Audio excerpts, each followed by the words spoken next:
राजा रघुवंशी हत्याकांड को करीब 1.5 महीना बीत चुका है, पर इस मामले की गुत्थी अब तक सुलझने का नाम ही नहीं ले रही है।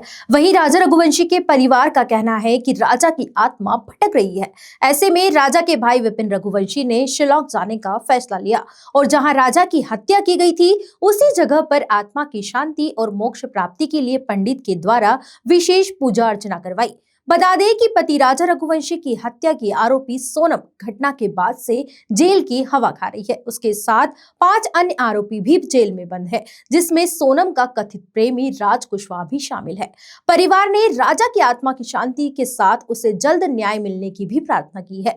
राजा के भाई इस बात से दुखी है कि उनके भाई की हत्या में सबूत मिटाने के आरोपियों property dealer Shilom James, security guard Balveer और जिस बिल्डिंग में सोनम ठहरी थी उसके मालिक लोकेंद्र तोमर को जमानत मिल गई है। विपिन का कहना है कि वे इन तीनों की जमानत कैंसिल कराने के लिए वकील के जरिए कोर्ट में अपील करेंगे। विपिन ही नहीं, राजा के भाई सचिन रघुवंशी को भी आरोपियों के बाहर आने से जान का खतरा बना हुआ है। सचिन का कहना है कि यदि हमारे परिवार को कुछ होता है तो उसके पीछे सोनम का ही हाथ होगा।